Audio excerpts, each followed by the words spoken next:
If you're looking for that perfect, quiet Alaska port, the kind of place where you can explore at your own pace, stumble into history, or maybe even spot a harbor seal, Haines might be your new favorite. It certainly became one of mine.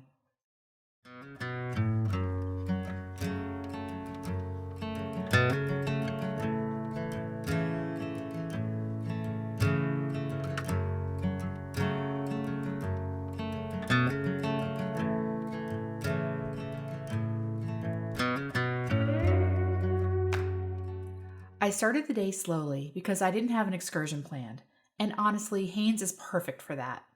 I grabbed a latte from the International Cafe and then headed outside to watch as we glided into port.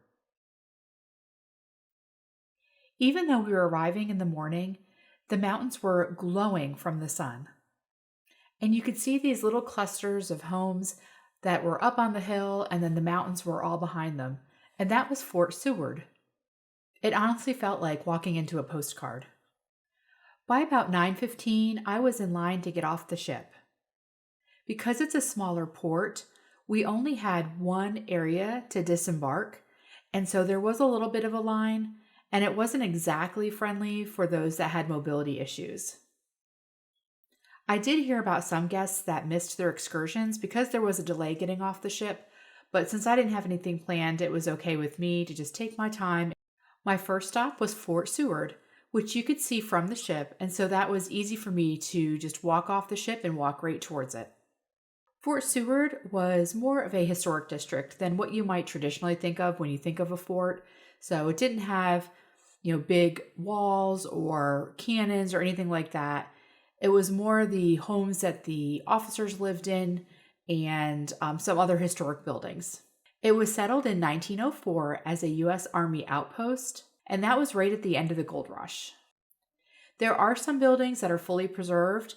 One actually was for sale as a B&B, and then there were more buildings that were really just like the foundations of the building were remaining, and some of those areas had been turned into art areas. In the fort area, there is also some native art, including totem poles, and a building used by the Alaskan Indian Arts, where artists can come and carve the totem poles. It was closed during my visit, and you could see some native art in front of the building as well. The views from Fort Seward were awesome. So from the top of the hill where the officers' homes were, you could sit and you could see the ship that was resting in the harbor. I did actually look up the home that was for sale and sent it to my husband. I thought it would be funny to say, and we had a beautiful weather day when we were there. So I was like, hey, maybe we should open a B&B in Haines, Alaska. I imagine that a lot of visitors during the summer fall in love with Alaska, but I know being there in the winter would be a completely different story.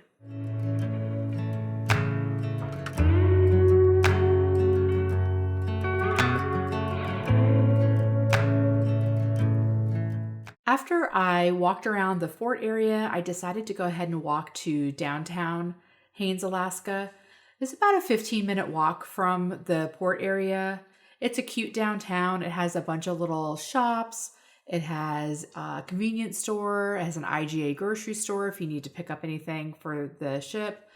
And it also had a hammer museum. So if you like little quirky museums to visit, that would be one to definitely take in. One of the things I like to do when I travel is I like to just pop in the grocery store and see how the prices compare to my prices at home. And I usually find like a 12-pack of soda, like a Pepsi or a Coke, is a pretty good indicator. So at the time that I visited in June 2025, a 12-pack of Pepsi was $14.99 in Haines, Alaska, and it was $9.99 at my home grocery store. So it was a pretty good upcharge for groceries that were there. I did consider stopping for lunch at the local brewery, but I was just a little bit too early and they weren't quite open yet, so I just continued on my way walking through town. What I ended up doing instead was going to the American Bald Eagle Foundation. It was maybe another 10-minute walk from the downtown area, and actually it was kind of heading back towards the ship a little bit. It was a $25 entry fee, but that got me access to the main display area that had a lot of taxidermied animals, and then also to the area where they are working to rehabilitate and rescue some eagles and some other birds as well. They did have an eagle there that was sitting on an egg or eggs. I don't know how many it had, but so that one had a lot of things to say as people walked by. But it was really interesting because I ended up talking to an employee there who in the previous summer had interned, and he was actually from Auburn, which is here in Alabama where I live. And he was talking about how he had a lot of experience working with eagles because he actually managed the eagle that Auburn University uses at their football games. And so I thought that was interesting that he had that background. And I talked to him about his experience interning there and then, how he turned that into a full-time job. And it kind of sounded like something I might want my daughter to do. So I actually suggested she consider applying for an internship there next summer. Maybe I'll get to go visit her. And one of the employees that was there at the American Bald Eagle Foundation actually gave us a heads up on a trail that we could take us out to a scenic overlook that overlooked the harbor area. So we went ahead, I did, and there were some other folks that were there at the same time from the ship. We all kind of took our time, different paces, to go out to that trail area. Most of the walk there was along the roadside, but it is a pretty quiet area that you can walk on. And then once you got to the trail area, it was more wooded, and so you took a short walk up a wooded path, and then you would get access to this wooden overlook that was built out that let you see the harbor, and you could see the ship from there as well. So those of us that were there on the overlook were definitely keeping our eyes peeled for any wildlife, especially in the harbor area. We didn't see any whales while we were up there, but we did see what we thought were maybe some harbor seals. And as I got closer to the ship, as I returned back after my hike, I did see some that were playing around in the water near the ship. Overall, I just thought Haines, Alaska was beautiful. It's completely surrounded by mountains.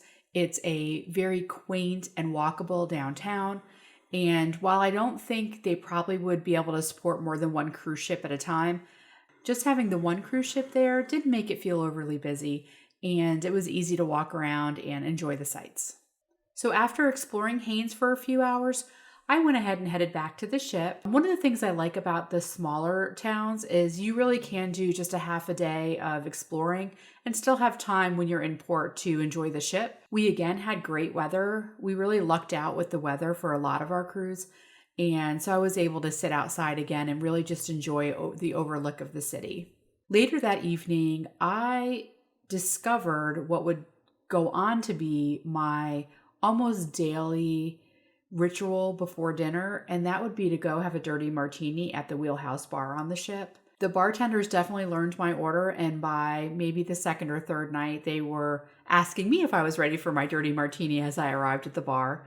There were definitely a little group of regulars who all kind of had the same idea. We would all be at that same bar area during the pre-dinner hours. So we got to kind of visit with each other each day. That night, I did opt to have dinner in the main dining room. So I had a later dinner time since it was a port day. After dinner, I did go out and just walk around the ship a little bit. About 10:15 was sunset that day. So I got to enjoy a little bit of the sunset.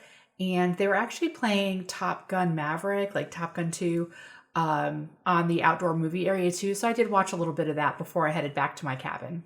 So Haines may not be the biggest port on the Alaskan itinerary, but for me, it was very peaceful and memorable. Like I said, I really kind of hope my daughter will do an internship there so I have a reason to go back. If you love slower travel and discovering small towns, that's a great port for you. It's easily walkable from the cruise terminal area, and you can really enjoy that mountain air and see what you'll discover. I know I would be happy to go back to Haines again.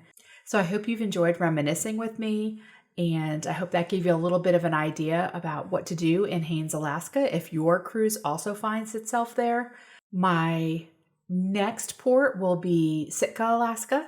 So if you've been following along with my various cruise ports, this is from a 22-day cruise on the Ruby Princess in June 2025. And I have been making videos of each of the cruise ports that we visited, and the next one up will be Sitka, Alaska. Thank you for watching, and happy travels.